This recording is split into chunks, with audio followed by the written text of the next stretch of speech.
Mga kapatid, grabe ang nangyayari ngayon dito sa Middle East, no? Sa loob lamang daw ng wala pang 24 oras o 24 hours, nakapag-launch na ang Iran ng sunod-sunod na missile attack laban sa Israel. Umabot na raw sa 12 ang missiles na pinakawalan habang milyon-milyong Israeli ang napilitang tumakbo papunta sa kanilang mga bomb shelters. Pero ang tanong, gaano nga ba kalala mga kapatid ang sitwasyon ngayon dito sa Israel? Pag-usapan natin mga tol, samahan ninyo ako. I'm just a young nigga chillin' on it. First time I seen ice was a Alright mga kapatid, welcome ulit sa ating bagong video reaction, review, commentary, opinion, criticism at kung ano-ano pa. As always, tulad naman ng lagi nating ginagawa, meron tayong ipe-play na video mula rito sa Times of India. Panonoorin natin at the same time magbibigay tayo ng reaction, video and commentary. Hindi po ako magbabalita, no? Sabay-sabay lang tayong manonood. Magbibigay tayo ng opinion, reaction at pag-aanalisa sa mga nangyayari ngayon dito sa ongoing war dito sa Iran, Israel, Estados Unidos. Sabi rito, Iran has launched a fresh wave of retaliatory missile attacks on Israel after Israeli fighter jets carried out heavy strikes on Tehran. So gumante ang Iran mga tol. At sabi nga rito sa ulat, no, hindi pa ito verified, no? Unverified pa to mga kapatid. Israeli oil refinery, no, ay nasusunog daw matapos tamaan, no? Panoorin na lamang natin to mga kapatid, samahan ninyo ako. Iran unleashed a massive retaliatory missile barrage after Israeli fighter jets pounded targets in Tehran, dramatically escalating the already explosive war in the Middle East. Overnight on March 8th, Iranian forces launched a fresh wave of missiles toward Israel, lighting up the skies and triggering air raid sirens across multiple cities. Residents rushed to shelters as explosions echoed and air defenses scrambled to intercept the incoming projectiles. So kahit na merong interceptor itong Israel, alam naman natin meron silang tinatawag na Iron Dome, 'di ba? Malalaki yung missile mga tol, 'di ba? Hindi naman 'yan pag sumabog sa ere is maaabo na lang 'yon at wala nang babagsak. Merong mga ano 'yan. Merong mga debris na pwedeng bumagsak, for example, 'di ba? So kasing laking bus, kasing laki ng bus yung missile mga tol. Pag yun sumabog sa ere, magkakahati-hati yun, yung pera-peraso nun. Yun yung mga pwedeng magbagsakan na malaki ang impact nun mga tol. 'Di ba? Doon sa syudad ng Israel o kung saan man tatama to. Kaya yung mga tao, 'di ba? Pinapayuhan na magtungo pa rin sila doon sa mga tinatawag na bomb shelters kasi delikado mga tol. 'Di ba? Delikado pa rin 'yan. The strike came just hours after a major Israeli air assault involving dozens of fighter jets targeting military sites in Tehran, marking a dangerous new phase in the intensifying conflict. Sana matapos na to. In a statement, the Israeli Defense Forces said it detected a new ballistic missile attack from Iran. According to Israeli authorities, this was Iran's 12th missile attack in under 24 hours.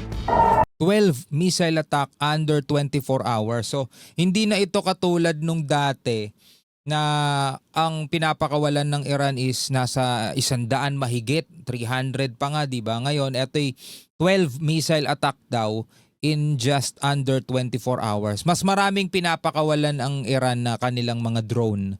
No, yun yung kanilang pinakakawalan kasi mas mura yun kaysa sa mga missile Soon, sirens began blaring in southern, central, as well as northern Israel. There was panic and chaos as millions of Israelis rushed to bomb shelters to save their lives. According to the IDF's initial assessment, the Iranian missile was intercepted. There were no reports of direct impacts or injuries in the attack. The IDF Homefront Command also allowed civilians in areas where sirens sounded to leave bomb shelters. So wala naman daw direct impact, sabing ganun, at wala naman daw gaanong nasaktan, sabi sa report. Balikan natin. Initial assessment, the Iranian missile was intercepted. There were no reports of direct impacts or injuries in the attack. Walang nasaktan, saka walang direct impact. Kasi nga 12 lang yun So kayang-kaya talagang ma-intercept yun. Ang mahirap kasi ma-intercept yung pag na-overwhelm ka, halimbawa nagpakawala ang Iran for example ng 500.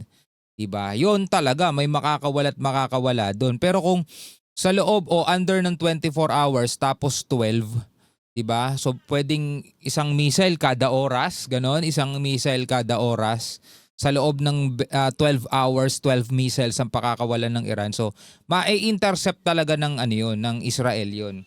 Kumbaga parang yun nga yun doon nga gawa 'di ba? Kaya nga ginawa yung interceptor nila is para doon sa mga missile na yun. So kung pa isa-isa lang na missile kada oras, talagang mai-intercept yun.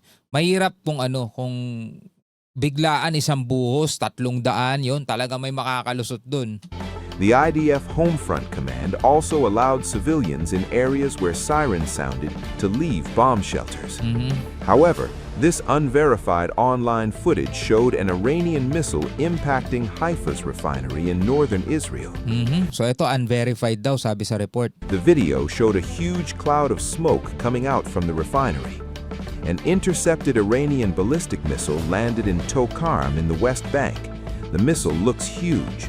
Fire and smoke were emanating. So ito unverified, hindi natin alam kung ito ba'y totoo o AI lang, di natin alam yun mga tol. Pero imagine mga kapatid, di ba, isang malaking missile ng Iran, pag napasabog yan sa ere o na-intercept, hindi naman yan talaga magiging abo. Meron mga debris na babagsak katulad nito, masyadong malaki to mga tol. Pero again, hindi po natin pinatototohanan o pinasisinungalingan itong image na nakalagay dito. Unverified to, kayo na lang bahala magsabi kung ito ba'y totoo o hindi.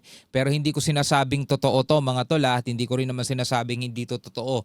Bahala na kayo humusga.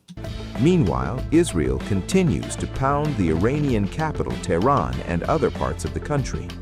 On March 8th, Israeli forces bombed oil storage facilities in Tehran. Israel struck 3 oil storage depots and refining facilities for the first time.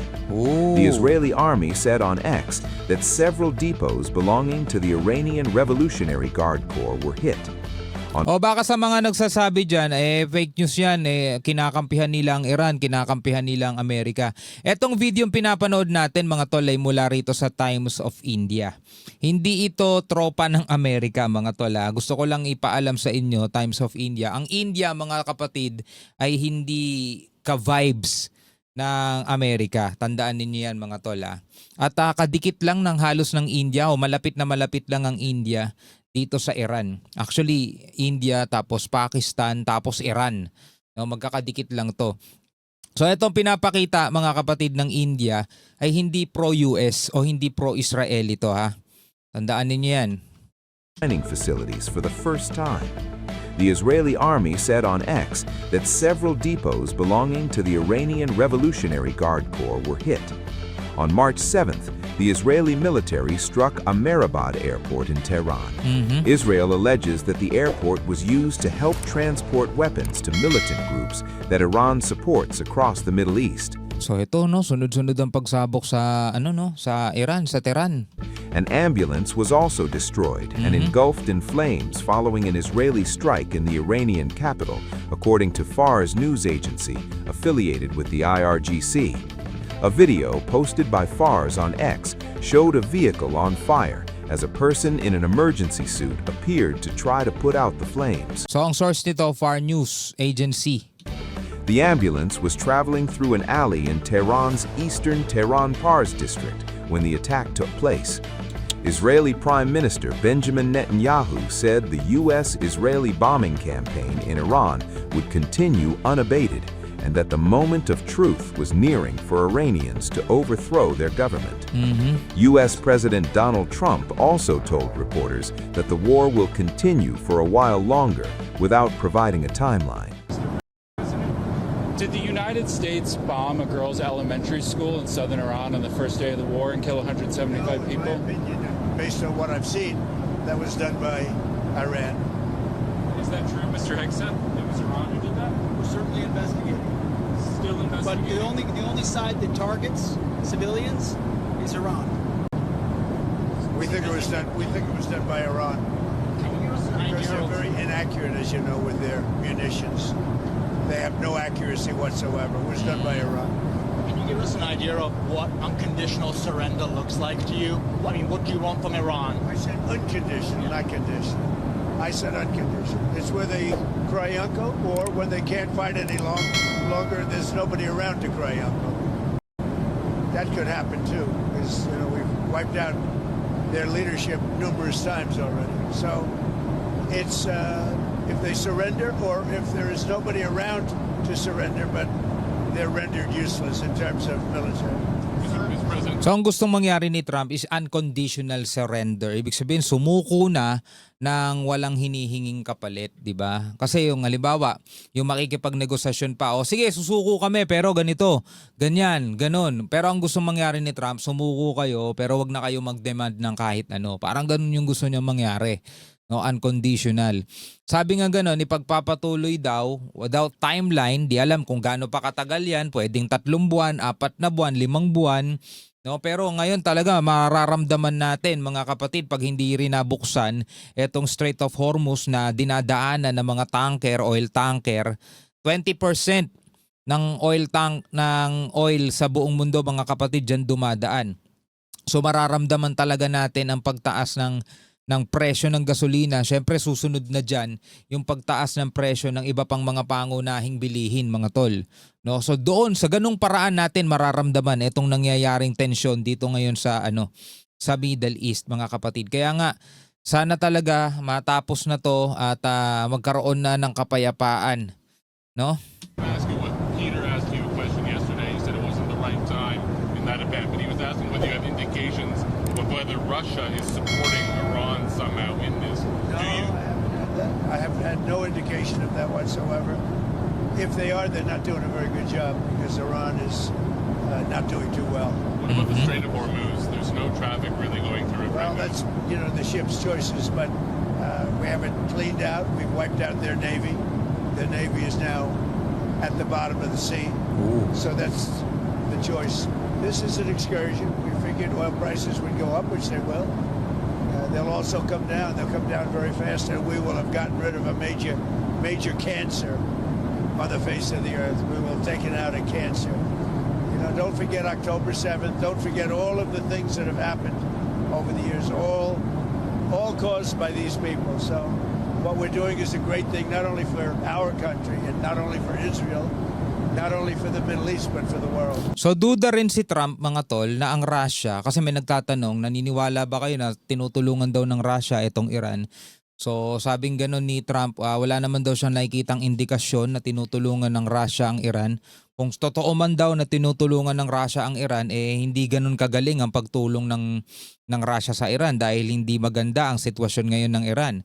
At naubos na nga daw nila ang Navy ng Iran, lahat daw ng barko ng Iran ay nasa ilalim na ng dagat. Yun ang sabi mga tol. No? So ngayon, ito ang mga nangyayari, ito ang mga balita ngayon mga kapatid. At pwede kayong magbigay ng inyong sariling opinion, ng inyong sariling reaksyon sa comment section sa ibaba. No? Pwede kayong maniwala, pwede ring hindi mga kapatid. Pero lahat ng ating pinag-usapan ngayon ay hindi po galing sa akin. Tayo'y sabay-sabay lang nanood at kitang-kita nyo naman ang ating video sa gilid. Yan ang ating source. Times of India, Israeli oil refinery in flames as Iran fires 12 missiles. Bomb shelters full amid panic and chaos. Again mga tol, kung 12 missiles lang ang ipinakawala ng Iran sa loob o under 24 hours, napakaunti lang nun. Sabihin lang natin 1 missile every 2 hours, no? Talagang mai-intercept ng Iran yun. Pero kung may tumama man, sabi rito, unverified. So hindi natin alam kung ito nga ba ay missile o isang drone. No? Pwede kayo magbigay ng komento sa ibaba. Hanggang sa muli, ako nga pala si Shobaldi. Peace out.